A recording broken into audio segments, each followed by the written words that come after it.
They thought we were bluffing. We told them, in council chambers, on transmission bands, through the last broken breath of our ambassadors, that Earth was holding back, that humanity was still choosing restraint, still giving the galaxy a chance to pull its claws back and walk away. But restraint only goes so far. Even a wolf can lie still, until it smells blood. It started with the blockade over Mars. The galactic conglomerate called it a preventative measure. Said Earth's recent energy output spikes were of concern, that our weapon factories had exceeded their threshold of acceptable peacetime development. Translation? They were scared. Not of what we were doing, but of what they didn't understand. Because for 2 decades, Earth had gone quiet. No more skirmishes, no more warlords. Not a single pirate flagged under human banners. It wasn't peace, it was preparation. I remember the day they sent the first message. I was stationed aboard the HFY, a recycled hauler-turned-scout frigate running recon lines off Saturn's orbit. Boring duty. No real action.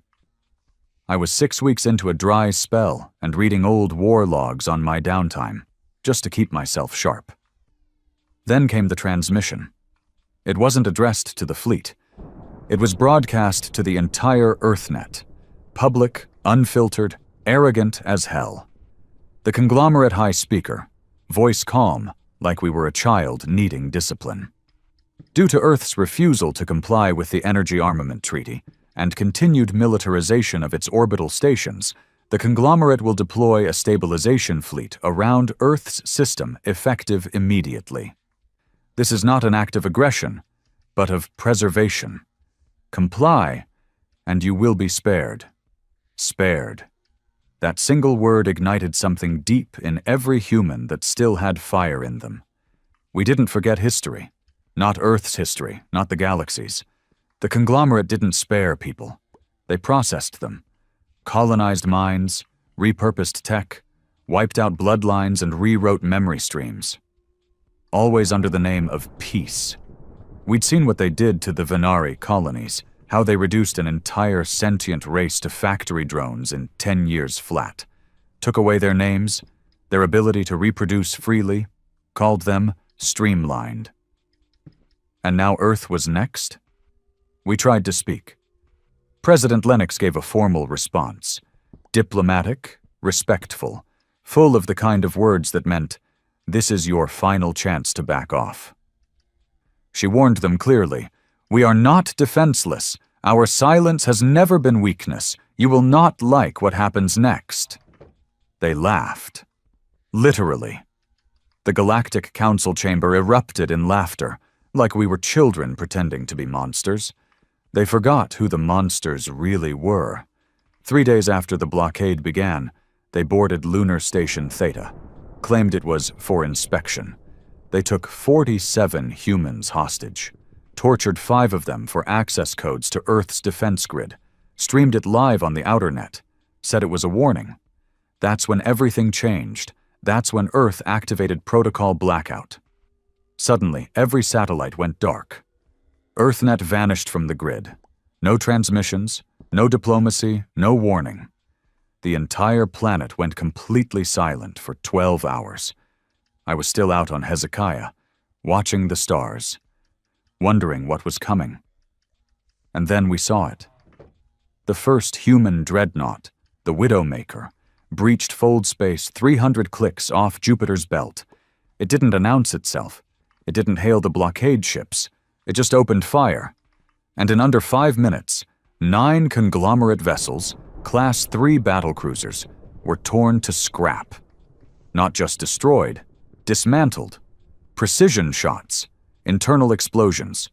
One had its reactor melted from the inside out. Tech we hadn't even revealed to our own allies yet. That's when the truth began to leak out. Earth had never stopped building weapons. We'd just stopped sharing them. And what we'd built in secret was far beyond what they thought possible. The Widowmaker wasn't alone. Within 2 days, over 47 new vessels, none of them in the Galactic Registry, emerged from deep fold.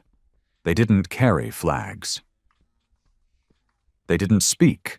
They only had one directive: retaliate, without mercy. They didn't even scream. That's what stuck with me most when the Widowmaker tore through the conglomerate fleet. No distress calls, no orders, no emergency chatter on the open bands, just a cold, vast silence, and the sound of our revenge etched into burning hulls and broken steel. They were arrogant to the end, too shocked to panic, too slow to fight. I stood at the Hezekiah's viewing deck as debris scattered across Jupiter's orbit like cosmic ash. Most of the crew was too stunned to speak. Our captain, old Commander Brandt, war-torn and half-drunk on recycled oxygen, just lit a cigarette and muttered, "Took us long enough." He wasn't wrong. For years we swallowed pride and wore masks, while the conglomerate pressed closer. We signed their treaties with one hand and built war engines with the other. Let them believe we were broken, that the chaos of our past had left us docile, tamed, predictable. But we never forgot. Not the invasion of Phobos, not the sterilization of the Europa colonies, not the way they treated Earth like a fragile little experiment too primitive to manage its own fate. So we smiled. We nodded. And we built hell. The Widowmaker was only the opening act. What came next wasn't a war. It was a goddamn reckoning. Earth's silence ended the moment our new fleet entered visible space. No warning shots, no diplomacy, just destruction delivered with surgical cruelty. A day later, I got my reassignment order. My name lit up in red on the secure channel. Enlistment reactivation. Protocol Vantage. Vantage was a ghost program, the kind that didn't officially exist. Rumor was it was Earth's final option, a Black Ops offensive crewed by soldiers too scarred or too lethal for the polished fleets, which meant I was finally back where I belonged. The dropship that picked me up was a quiet beast, matte black, 0 insignia, crew of 5 and no questions. Inside, I met Commander Harlan.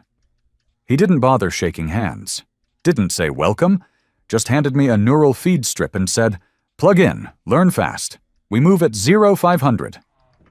The brief was cold and efficient.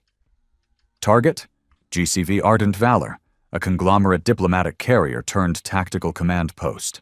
Location, orbiting Virex 9, a mid-core world with minor human colonies. Objective, eliminate the carrier, cripple morale. Deliver Earth's new message. Humanity no longer negotiates. That was it. No backup, no fleet. Just our drop team and a single prototype war rig. The Ghost Frame Mickey 2, an exosuit built from stolen conglomerate tech. Faster, stronger, smarter than anything on the field. I'd only seen specs years ago. Now I was expected to wear it. We landed on Virex 9 under the cover of its magnetic storms. The locals had been pacified a month earlier. Conglomerate peacekeepers had sterilized half a settlement after a child threw a rock at a drone. No one reported it. No one cried. They were too scared. That changed when we arrived.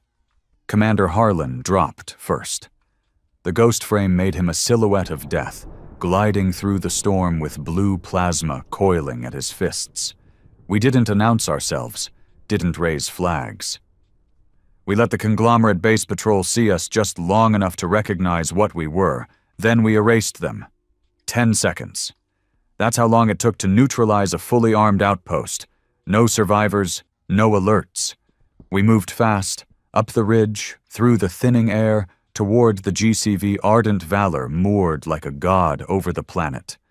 Their confidence made them lazy. They thought no one would dare assault a command carrier directly. That's what made them vulnerable. We used stolen codes to breach the perimeter, another gift from Earth's long silence.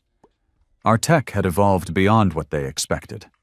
Our systems learned their patterns, predicted them. Inside the Valor, it was clinical. White corridors, soft lights, peaceful tones, like it was a hospital. not a warship. But I could smell the blood underneath, the arrogance in the walls. Every console we passed carried logs of detainment transfers. Hundreds of humans rerouted from colony zones to experimental holding cells. They weren't prisoners. They were data. Commander Harlan spoke over comms, cold and clear. No hostages, no negotiations. Finish the job. So we did. We moved deck by deck, floor by floor. I remember the eyes of the conglomerate officers. Not rage, not fear, confusion. Like they couldn't understand why their walls were falling. Like they didn't believe humans were capable of this kind of precision, this kind of vengeance.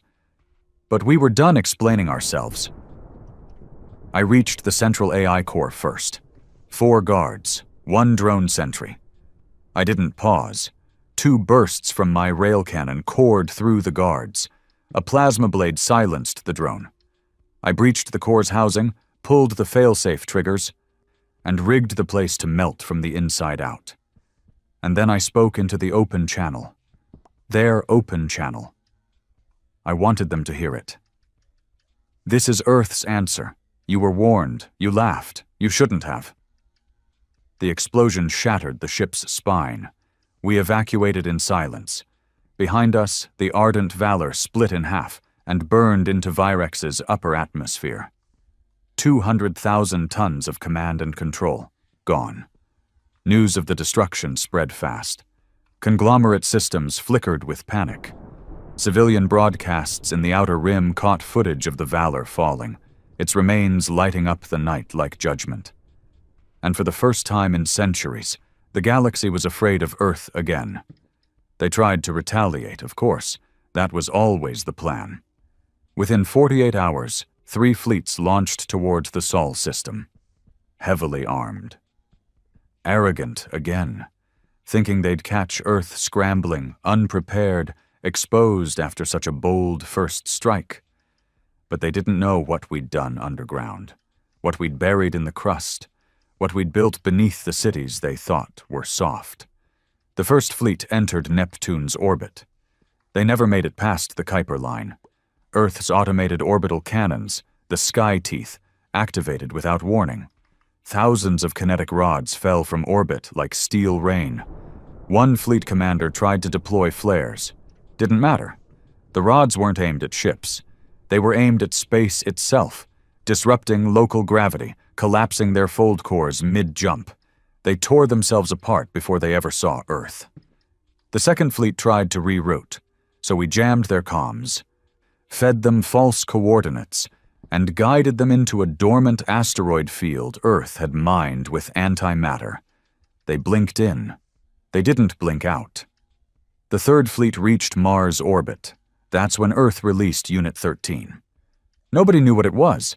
Some thought it was AI. Others said it was a bioengineered monster grown in silence. All we know is that it launched from a deep sea vault in the Pacific, climbed into orbit, and ripped through the enemy fleet like a reaper made of bone and metal. Survivors called it the Howl. Their last transmission? Just one word. Run. Back on the Hezekiah, I watched the galaxy change. Broadcasts from allied species started pouring in. Cautious greetings, apologies, requests for meetings. They saw what we were now. Not diplomats, not victims, not primitives, predators. But it wasn't enough. Because there was one system left, the conglomerate core, the bureaucratic heart of their empire. The place where Earth was once mocked, once dismissed, once humiliated. Commander Harlan summoned us all that evening. The ops room was dim, the air heavy. He stood at the center, armor still scorched from Virex, eyes like stone. They took our children, our colonies, our sovereignty. We gave them warnings. We gave them mercy. He paused, looked us each in the eye. Now we give them hell. The final operation was greenlit that night. Operation Final Silence. Our mission? Infiltrate the conglomerate core. Disable their central council. Not with bombs, not with ships, but with truth. Because Earth had something else we'd kept hidden. Something worse than weapons. I hadn't slept in 32 hours. Not properly. Not the kind of sleep that matters. When you're wrapped in vengeance, rest becomes a weakness. Sleep gets replaced with something else. A dull, buzzing awareness, like your mind's always leaning over the edge of violence, waiting for the signal to jump. And the signal came in the form of 5 words. Final silence is a go. That was it. No long speech, no grand send-off, just a flat declaration over encrypted channels, the kind you feel in your spine more than your ears. Earth wasn't seeking peace anymore. Not even revenge. This wasn't about wiping out fleets or sending a message. This was about erasing the disease at its source. The conglomerate core, 12 systems tangled together with trade routes, defense rings, and a population spread across 5 species. A knot of bureaucracy so thick that it had held the galaxy in check for 300 years. They called themselves preservers of order. We called them what they were, parasites. They fed off the weak, exploited lesser races, manipulated timelines and evolution behind the curtain, and wore smiles while stripping entire worlds of identity. They'd done it to the Kirill, the Lernak, the humans on Europa, and almost to us. Almost. That almost was about to become extinction. I was dropped onto the black site staging station known only as Stigma Base, floating just outside the gravitational field of a dying dwarf star. The place didn't exist in any galactic database. It had no beacon, no comms, and the kind of shielding that made it vanish from radar. This was where Earth hid its monsters. The squad they put together for Operation Final Silence wasn't made of soldiers, not really. We were leftovers, the kind of men who saw too much, lost too much, or did too much. I walked into that steel chamber, and every man in there had eyes like cracked stone. No joy, no anger, just cold memory. Harlan was there, of course. He'd never leave a mission like this to chance. Next to him was Kane, former orbital assassin, discharged after he collapsed a peace summit with a micro-nuke to kill one target. Then Ramirez, Earth's first synthetic organic hybrid, half machine and all muscle, banned from public ops because he couldn't stop smiling when he killed. And me, Aaron Teller. Call sign, Ash. Ex-recon, dishonorably discharged, reactivated under Clause 17B. The clause you never hear about unless Earth decides morality is a luxury. They called us the Choir. Ironic, since none of us had anything left to sing about. Harlan outlined the op in 3 layers. 1. Get in. Through a stolen diplomatic vessel, once used by Earth's final ambassador before he was vaporized for insubordination. The ship still had its conglomerate codes, outdated, but functional long enough to land on core platform Theta. 2. Disable the core broadcast network. The real power of the conglomerate wasn't military, it was control. They used the network to rewrite history, fake uprisings, fake peace, fake genocide. They controlled narrative like a drug. Cut that signal, and suddenly, the galaxy remembers what they forgot. 3. Leak the black logs. A data package Earth had been collecting for 40 years. Every atrocity, every cover-up, every experiment, every betrayal, every species they bled dry. Every child they turned into a test subject. Proof. Pure, undeniable proof. It wouldn't just break their power. It would make them radioactive to every ally they had. Harlan looked around that chamber, the low blue glow of emergency lights casting shadows over his weathered face. "We don't need to kill them all," he said. "We just need to make the galaxy see them for what they are. They'll tear themselves apart after that." And we believed him. The journey in was smoother than expected. The diplomatic codes held just long enough to bring us into Theta's landing corridor. The place was a marvel of technology. Orbital towers stretching down from massive floating cities, connected by glimmering rings of solar collectors. Clean, pristine, controlled, like a lie painted in light. We walked through security dressed like delegates, cloaks, diplomatic seals, even the fake implants they used to monitor compliance. I felt naked without my rail cannon, but we couldn't trigger suspicion yet. Kane smuggled in a neural disruptor in his spinal brace. Ramirez had nanoblades in his forearms. Me? I had a virus in my molar, a full AI payload compressed into a tooth, ready to breach the cornet when I bit down. At exactly 0400 hours, we reached the internal transmission hub. That's when things got loud. Kane dropped the first guard with a throat spike. Ramirez gutted the next two before they could blink. I jammed the neural lock into the mainframe and bit down hard. The virus roared to life. Alarms screamed. Lights died. All over Core Theta, truth began to bleed through the lies. The black logs were worse than I remembered. As the data streamed through the hijacked network, I saw glimpses, images, video feeds, classified reports, children being dissected, entire species sterilized in the name of population control, mating pairs of allied aliens reduced to genetic raw material, a Lernak priestess raped publicly as punishment for resisting integration, a human resistance leader's execution staged as suicide. Every race watching across the galaxy saw it all. Live. Unedited. The conglomerate tried to kill the feed, but we had already rerouted it through 7 civilian networks, 6 pirate stations, and 1 rogue Kyril monk who hated the Council more than we did. The truth flooded out, uncontrollable, irreversible, and suddenly, the core burned. Civil unrest spread through the station in minutes. Delegates ran. Security turned on itself. Officers who'd spent their lives enforcing silence now screamed for mercy. We didn't give it.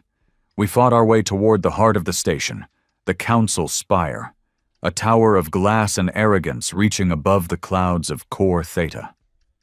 That's where the 12 were. The ones who had signed our extermination orders. The ones who laughed when Earth pleaded for restraint. They tried to evacuate. We shot down their shuttles. We reached the council chamber at 0540 hours. Ramirez was already leaking oil and blood from a plasma burn to the chest. Kane had taken a stun blast to the spine, but still limped forward like a ghost. Harlan's visor was cracked, half his face burnt raw. Me? I was breathing fire. The 12 sat there, still in their robes, pretending they had power. One of them, some bloated, slug-like being named Selvarin, tried to negotiate. He raised one slimy hand. "Please, we didn't know—" I shot him through the mouth before he could finish. The others cried, begged. They weren't monsters anymore, just cowards. We made them watch the last of the logs play, forced them to see the worlds they destroyed, the lives they crushed, the lies they built their empire on. And then, when they wept, we left them alive. Because death would have been too easy. We wired the chamber with explosives, but left the failsafe in their own hands. One button. They could choose, erase themselves, or face the galaxy they betrayed. As we evacuated, I looked back once. They didn't press the button, which meant the galaxy would. Outside, Core Theta was in chaos. Riots, fires, ships exploding mid-launch, civilian fleets abandoning orbit. The conglomerate navy turned on itself, human allies attacking alien commanders, Lernak officers defecting mid-flight, entire squadrons vanishing. And the feed kept playing. Across 1,000 worlds, beings of every race watched what Earth had uncovered. And something deep, primal, and ancient took root again. Fear.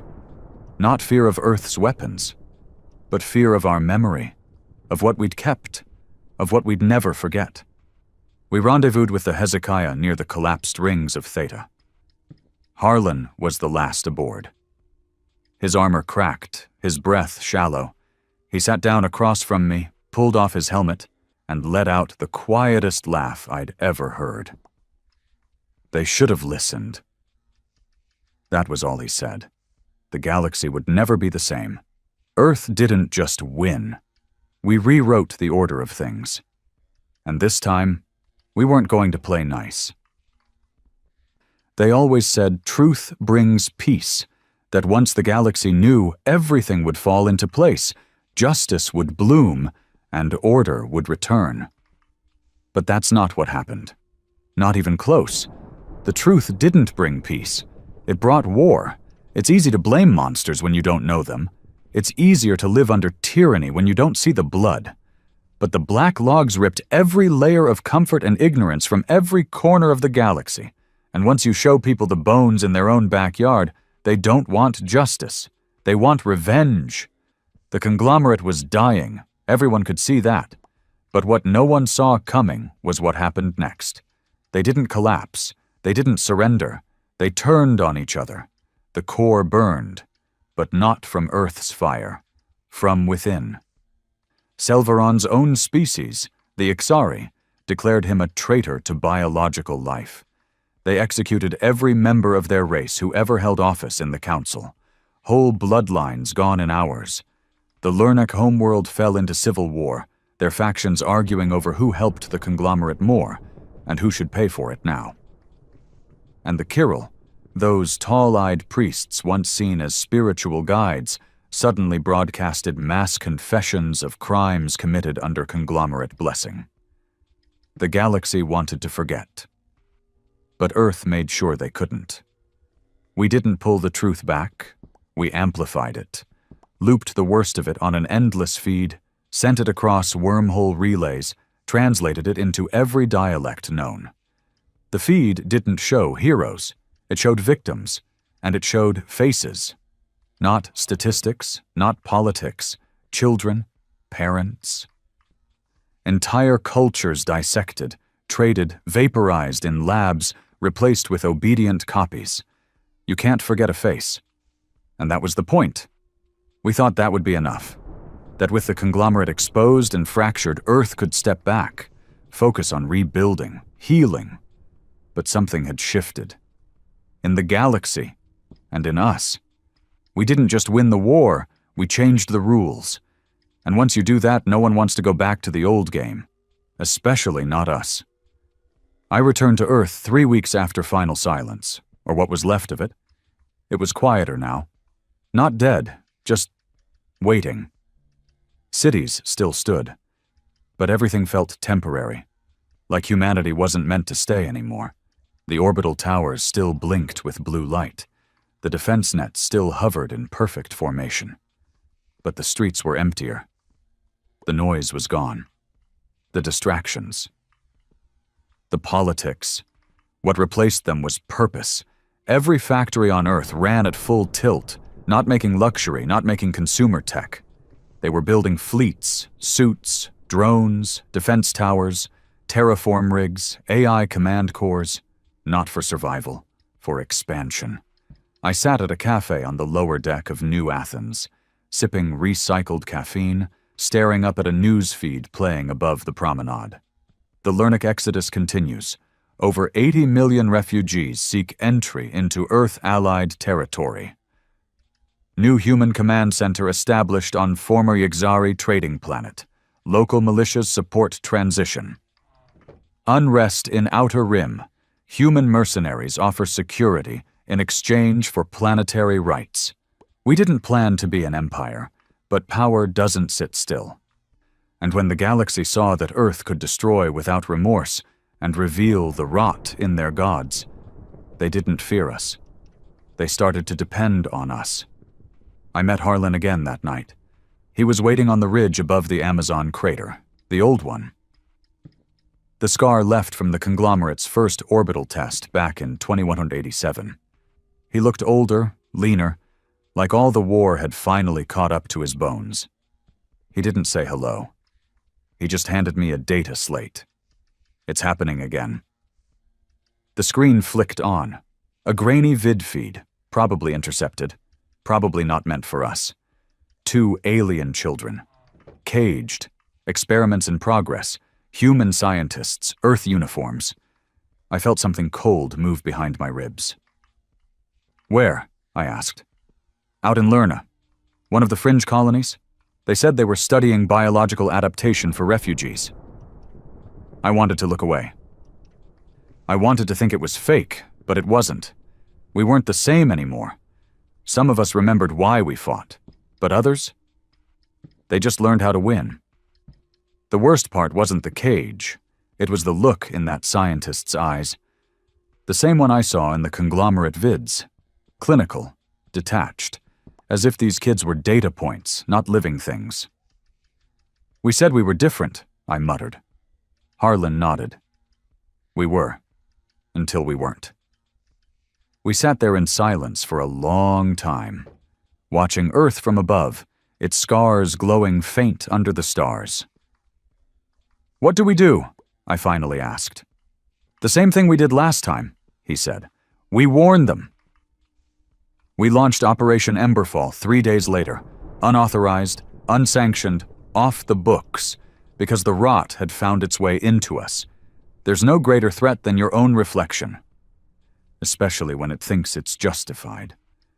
I reassembled what was left of the choir. Ramirez was gone. He didn't survive his injuries. Kane had vanished after Theta.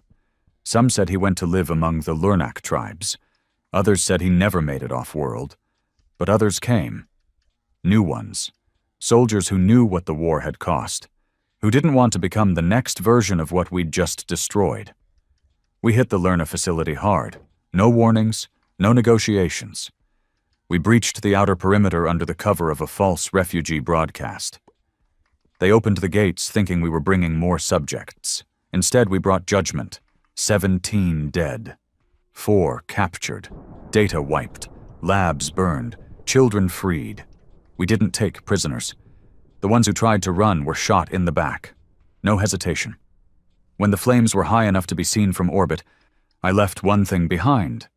A message etched into the wall of the main chamber. We warned you. It's a strange thing, vengeance. At first it feels like justice. Then it feels like power. But if you're not careful, it starts to feel like purpose, and that's when you lose your soul. We thought we were the cure, but maybe we were just a new strain of the virus. Earth hadn't changed, not really. We were still human, still capable of the same horrors. But the difference now? No one could stop us. And that's when you start becoming the thing you swore to destroy. You always think the monster is on the other side of the door. But the real terror? It's when you look in the mirror and realize it's your face staring back. After Lerna, Earth should have paused, reflected, recalibrated something. But it didn't. It doubled down. The operation was never supposed to go public. Emberfall was buried before it even hit internal logs. But someone leaked the footage, shaky cam shots of children being carried from cages, guards being executed, labs on fire. The worst part? It wasn't the outrage. It was the approval. The vid went viral across EarthNet. Comments poured in like acid. They had it coming. Collateral damage, worth it. If they're not with us, they're against us. Finally, Earth is taking control. And there it was. The rot had spread. Not just through government, not just military, through the people. They didn't just forgive the brutality, they wanted more of it. The Earth Union, that toothless diplomatic body that once kept politicians in check, passed the War Reconstruction Expansion Bill within 48 hours of the leak. It granted full tactical authority to Earth's new Strategic Dominion Command. That wasn't the name we chose, that was the name they gave it, like they weren't even pretending anymore. And who was the new head of Strategic Dominion? General Emmerich Holt, ex-Blacksite officer, once discharged for war crimes during the Europa crisis. Now, suddenly, a hero of human survival. I knew Holt, fought under him once. He didn't see people. He saw pieces, tools, meat with assignments, and now he had the keys to humanity's future. I was called back into service under direct order, not an invitation, a summons. The new command structure didn't care about autonomy or consent. The message simply read, "Report to Outpost Seraphim, immediate deployment, assigned unit, Dominus Fangs." The Dominus Fangs weren't a unit, they were a message. Earth's new First Strike Battalion, clean armor, no names, no voices, conditioned, not trained, genetically enhanced but legally dead on paper, and they wanted me to lead them. I walked into Seraphim, and the place smelled like sterilized war. Fresh paint over steel, synthetic air, boots that had never touched real soil. My quarters were clean. Too clean. The kind of clean you get when the walls are afraid to remember what happened inside them. Harlan tried to warn me. He reached me through a ghost channel, hidden in the backlogs of a service drone that accidentally passed through my corridor. The message was short. Rough. "You don't lead them, Aaron. You release them. They don't follow orders. They follow protocols. And the protocol is dominate. If they send you to a planet, they don't want allies. They want ownership. Walk away. Or bleed for someone else's lie." I didn't walk. I ran, not literally, not outwardly, but in my head, I began planning my exit. Because if Earth was becoming what we swore to fight, then someone had to stop it, even if that meant shooting our own flag in the face. My first assignment with the Dominus Fangs was the Chiral Enclave on J-17. A peaceful outpost. One of the few species that still trusted Earth enough to sign a mutual defense treaty. Their only mistake? They refused to allow Earth's military to install monitoring infrastructure inside their temple cities. They thought the treaty protected them. It didn't. We were told the Chiral were harboring traitors, that rogue Ixari agents were hiding among them, that there was chatter of an uprising. None of it was true. There was no uprising. No weapons, no threat, just a proud, quiet race who'd seen their stars burn once and didn't want to see it again. So Earth did what it does now. It sent us. The drop was brutal, not from enemy fire, but from the rage I felt pressing against my chest. Rage I had to swallow, anger I couldn't show.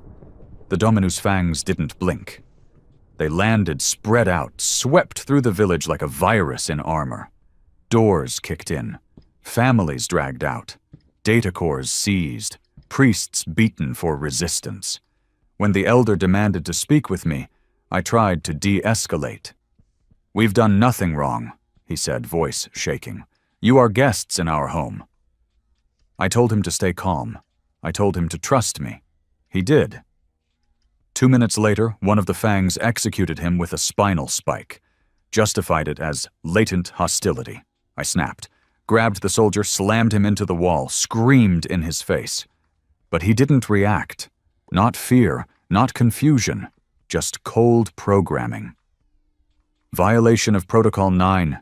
Disruption of execution cycle," he stated.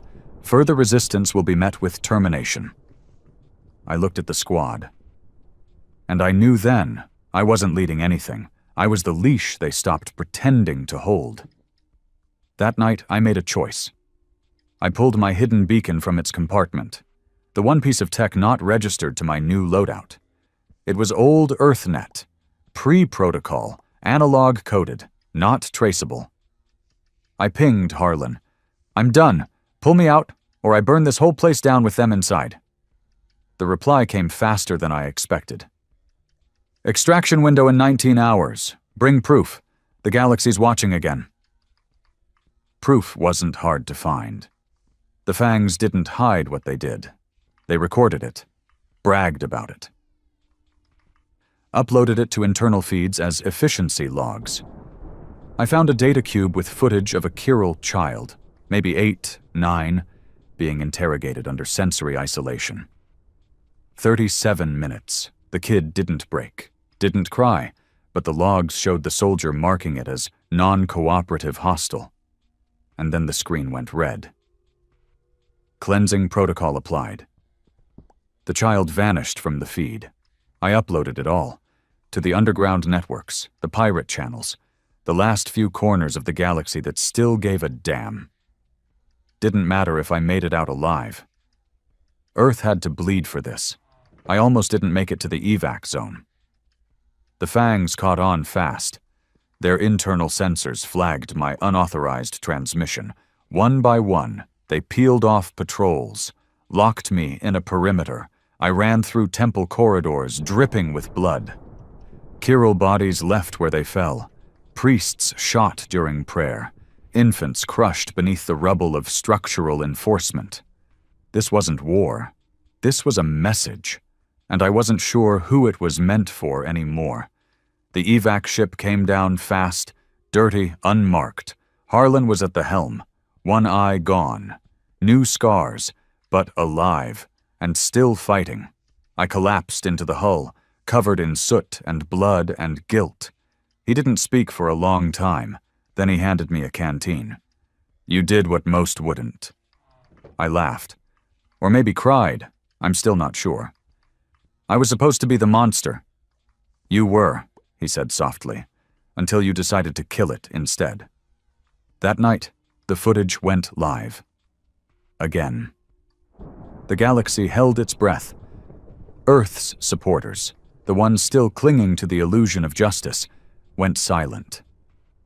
And on dozens of planets, flags bearing Earth's sigil were torn down and burned. We warned them, but now we had to warn ourselves, because we didn't just defeat the conglomerate, we replaced them, and if we weren't careful, we'd become worse. Because monsters born from pain don't build peace, they conquer.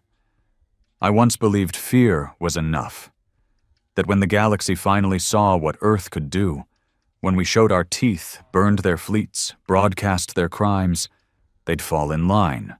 And they did, at first. But fear only works when it fills a vacuum, when there's no one left willing to stand up. And we should have known better. The galaxy is big, bigger than our rage, bigger than our grief. Somewhere out in the dark, someone was always watching, waiting, preparing, not to save the galaxy from us, but to take it from both of us. It started with a whisper. A mining colony in the Voidwell expanse went dark. No distress signal, no explosion, just gone. 17,000 lives, erased. At first, Earth Command blamed it on ex-conglomerate rebels, or pirates. The usual excuses. That's how Holt operates. Deny, distract, suppress. But then it happened again. A chiral listening post on the edge of the Typhon belt. Armed, shielded, hardened to withstand anything short of a planetary strike. No signs of a breach, no battle. Just cold, empty silence.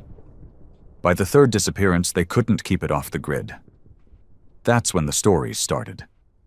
Whispers passed through shattered colonies and underground networks. People began calling them the Echo, because the only thing left behind was sound.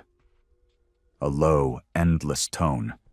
Not a signal, not language, just resonance.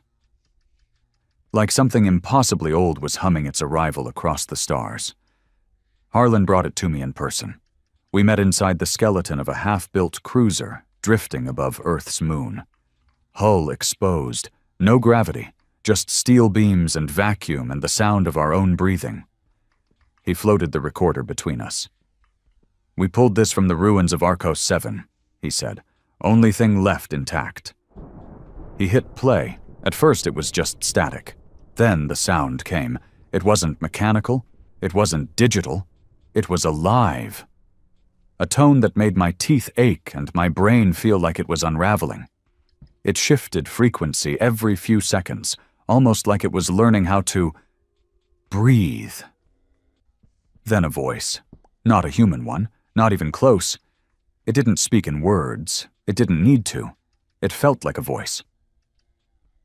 like it crawled under your skin and whispered directly into your blood. I didn't understand the message, but my body reacted before my brain could. I vomited. Right there, in 0G. Floating chunks, shame burning my face.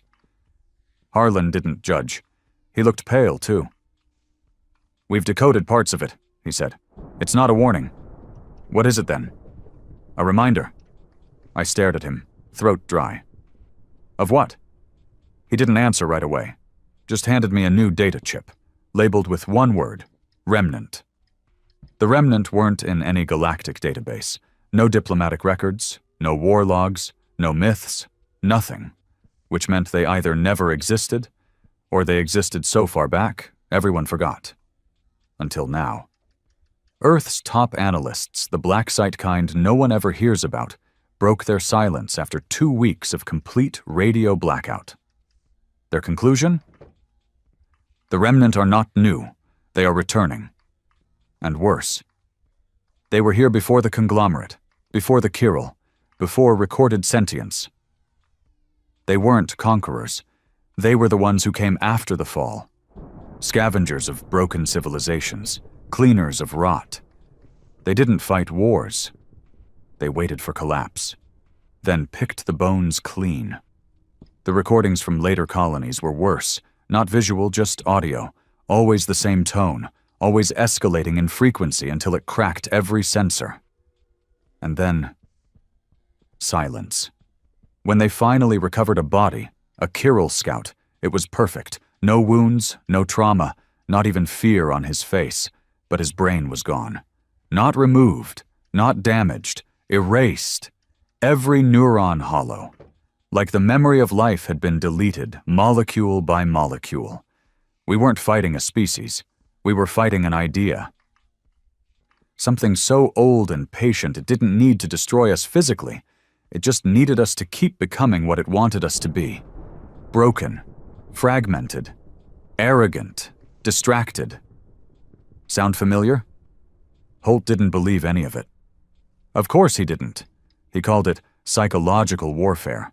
Claimed rebels were using synthetic resonance tones to destabilize command, pushed more troops into fringe systems, activated full-spectrum propaganda on EarthNet to keep morale high.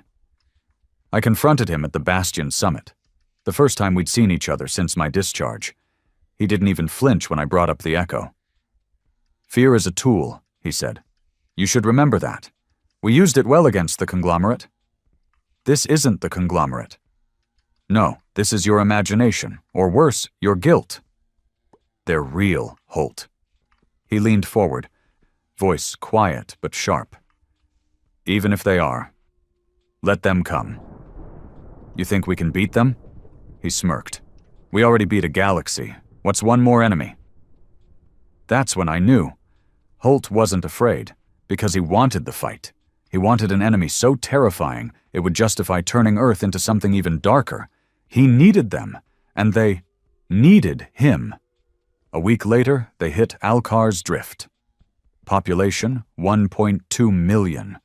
A mix of species, Earth-aligned. No military presence. They found the station intact. No signs of a breach. All systems functional. Except the people were wrong. Some were sitting in chairs, others lying in beds. Some standing mid-step, eyes open, breathing, but completely empty. Every last one. Scans showed no neural activity, not even base reflexes. It was like their minds had been unplugged. We called them hollows. I asked Harlan one night, as we drifted above a burning refugee ship in orbit, what he thought the Remnant wanted. He didn't answer right away. He stared out the viewport, watching the flames lick across the void. Then finally, "I don't think they want anything." "What do you mean?" "I think they're cleansing, not out of cruelty, out of design. They don't kill, they correct." I frowned. "Correct what?" He looked at me then, eyes tired and red. "Civilizations that stop being civilizations." "So why now?" "Because Earth became the infection, and the galaxy caught it." The Remnant didn't care about borders, didn't care about race. They weren't targeting enemies. They were targeting patterns, violence, control, suppression, empire. We gave them everything they needed. We did the heavy lifting, broke alliances, sowed chaos, pushed the entire galaxy into fear and division. And when we were weak, proud, and blind, they came back. The final report from the Alcar site came in encrypted through Black Channel. Only a handful of us had access. The last line froze me. Remnant signal confirmed inside Earth orbit. Low-band frequency detected under Pacific Ocean Trench. Possible preceded architecture. Preceded. Not just visiting, not invading. Already here. So now we sit on the edge again. Not of dominance, not of power, but of obliteration. Not by fire, not by bombs, but by something worse, irrelevance. Because the Remnant don't hate us. They've seen us before. We're just another failed version of something they've erased 1,000 times. And now, we're next. There's a point in every war where you stop fighting to win.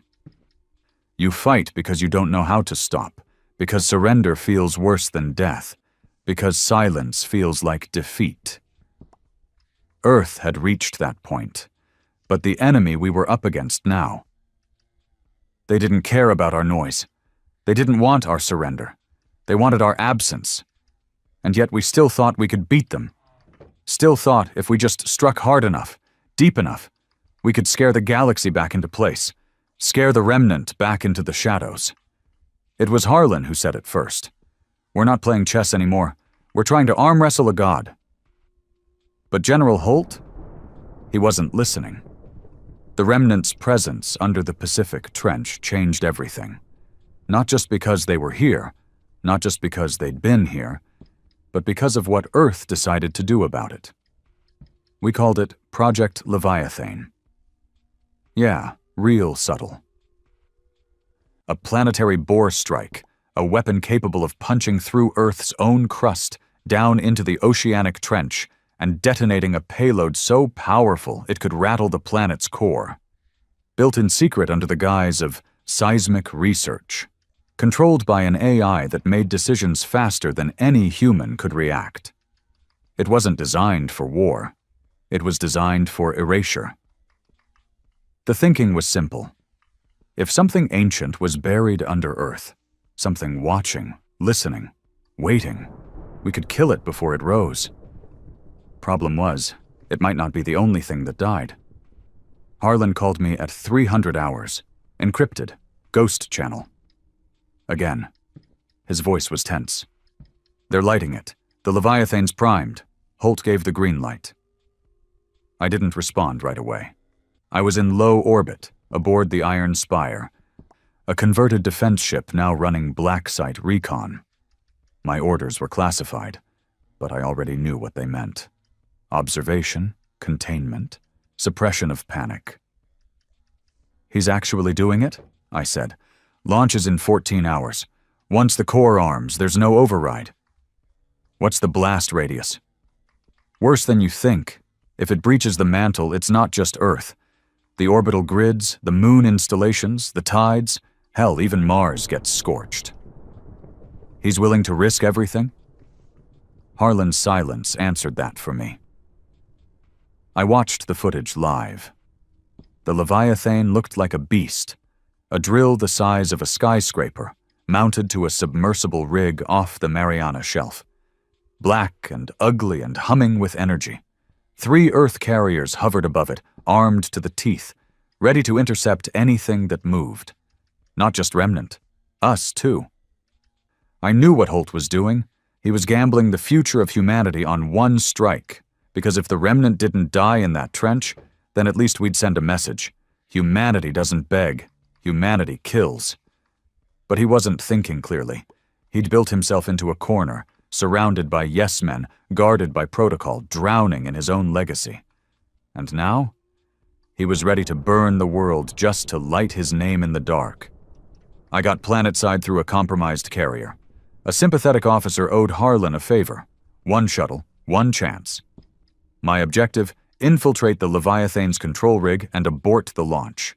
But there was no abort switch, only a fail-safe, and it wasn't built for escape. I touched down at 1200 hours. Rain hammered the ocean like bullets. The sea was boiling, literally. Temperatures had risen by 40 degrees over the trench. Pressure spikes, volcanic rumbles. Something down there was waking up. The control deck was sealed, heavily guarded.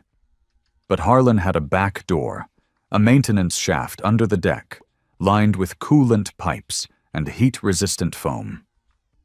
I crawled through darkness for 200 meters, breathing recycled air and sweat and the stench of dying salt water. When I reached the core, I saw it. The reactor was already spinning. Red lights pulsing. Counter ticking down from Oro 138 Zoom. Inside the control chamber stood 2 officers and 1 AI engineer. I raised my rifle. Not to kill. Not yet. "Stand down," I barked. "This is a black override order. Tactical abort." One officer blinked. The other didn't move. The engineer looked scared. "There is no abort," she said quietly. "What about manual failsafe?" "You'd have to trigger it from inside the bore chamber." "Survivability?" 0. I looked at the counter again. A 13641. Then the lights flickered. All of them. The entire platform vibrated. A low hum, deep and primal, passed through the floor like a voice without words. And then it came. A new tone. Not like the others. Not an echo. Not a threat. This was language, direct, pure, broadcasted through every frequency, heard in every head. "You are not the first. You will not be the last. This is not retribution. This is removal." The engineer dropped to her knees, screaming. The officers clutched their heads, bleeding from the ears. And me? I just stood there, feeling the weight of it. Not fear, not pain. Shame. Because I knew in that moment. They weren't angry. They were disappointed. I made the choice. I stepped into the bore chamber, past the heat warnings, past the radiation alarms. Every sensor screamed. Every bone in my body wanted to turn back. But I didn't. Because someone had to be the end of this. Someone had to say, "No more." The core thrummed inches from my face, pulsing with death. I opened the failsafe panel, exposed the manual override. Final check. Warning, full core discharge imminent. Fatality certain. I smiled, because maybe this was what we needed. Not a weapon, not a war, a sacrifice. I punched the failsafe. Everything went white, then black, then I woke up on a beach. Warm sand, salt in the air. For a second I thought I was dead. But then I saw the sky. Not Earth's, twin suns, pale clouds, a world I'd never seen, and someone was sitting next to me. Tall, not human, eyes like void glass. Skin shimmered like liquid iron. They looked at me, not unkindly, just ancient. And they spoke, not with a voice, but with presence. "You are the first who tried to stop themselves. You are the first who remembered what it means to choose. The Leviathan sleeps again, because you chose silence over fire. But the others will not. You must return, warn them, or become the very echo you feared." I woke up again. This time on a medical cot, back aboard the Iron Spire. Harlan was there, smiling, tired, older. "You did it," he whispered. I tried to speak, failed. My voice was gone. He handed me a datapad, one line blinking. Leviathan deactivated. Global impact, 0. And then another message. Unknown planetary object detected in deep void, approaching at fold-resistant trajectory. Not remnant, not Earth. Something new. Or maybe something even older, because in the dark, something had noticed our choice. And now, the real reckoning begins. The final days didn't look like war. There was no screaming in the skies. No invasion fleets blotting out stars. No missiles. No monsters. no glory. It started with silence. Again. But not the kind Earth controlled. This was the silence of being observed, like the galaxy had paused, holding its breath, waiting for us to decide who we really were. It had been 2 weeks since I aborted the Leviathan, since I woke up on that impossible beach, since the voice, whatever it was, chose to send me back. Not destroy me, not reward me, just send me back with one purpose. Warn them. But warn them of what? The remnant weren't like us. They weren't evil. They weren't even interested in conquest. They were cleaners. Janitors of a galaxy that kept building empires out of blood and hubris. And now they'd come to Earth, not to fight us, but to judge. And judgment had already begun. Global sensors began picking up anomalies across the Sol system. Fold space, usually stable, was crumbling, not collapsing, but interfering with itself, like something vast was warping physics simply by existing nearby. Every telescope in the outer ring focused outward. Every AI ran simulations, and they all came to the same answer. An object was approaching, not fast, but inevitably. They called it the arc shade, a mass larger than Jupiter. No heat signature, no emissions, no structure, just void, not a planet, not a ship, just presence, and it was headed straight for us. ETA, 72 hours. General Holt, of course, responded the way he always had. Panic masked as power. The entire orbital fleet was mobilized. Every cannon, every railgun, every defense protocol. He activated the final Bastion directive. Earth's last resort protocol authorizing full use of black hole-based weapons, kinetic extinction payloads, and nanite swarms. If it bleeds, he said on a broadcast, we'll bury it. But this wasn't something that bled. This was something that waited, and it wasn't alone. On the second day, 3 stars blinked out in unison in the Orion arm. Not exploded, just erased. No radiation, no trace, gone. And then EarthNet went dark. Not because of an attack, but because our own systems refused to process the data. The AI cores collapsed themselves. Not from fear, from recognition. Whatever was coming had been written into the foundation of the universe. Not as a god, but as a reset. Harlan and I stood on the top deck of the Iron Spire, watching the black shape grow in the sky. It wasn't visible to the naked eye, but we could feel it. The stars around it shimmered like they were trying to get away. "Do we shoot?" I asked. He didn't answer. Instead, he pulled out a battered old data pad, the same one he'd used during the war. He handed it to me. On the screen, there is one more way. A frequency, low, subspace, not built to attack, built to respond, to speak. It was called the legacy signal, a prototype from before the conglomerate days. Rumors said it was encoded by the first human deep mind philosophers, a signal not made to command, but to confess, a message of regret, of awareness, of acceptance. We didn't even know if it worked. But what else did we have? I broadcasted it. Not from Earth. From a floating relay between Mars and Jupiter, one tone, no words, no threat, no pride, just humility, just truth. We are flawed, we hurt, we fought, we tried to fix it, we failed, but we saw it. We know now. We want to be more. And the Arcshade stopped, not like a ship breaking, not like an enemy reconsidering. It paused, and then it spoke. But not in words, in vision. Every being across the galaxy, every race, every species, every mind saw the same image. A mirror, just a mirror, floating in the black. But what we saw in that mirror wasn't our face. It was the version of ourselves we'd become if no one stopped us. Earth as a machine, a reaper, a virus in a uniform of flags and steel, a planetless empire roaming the stars, turning everything into itself. It wasn't a warning. It was a preview, and then the mirror shattered. And for the first time, the Arcshade changed direction. It didn't leave. Not yet. But it turned away from Earth, floating slowly toward the conglomerate ruins in the outer spiral. That day became known as the Day of the Mirror. No one celebrated.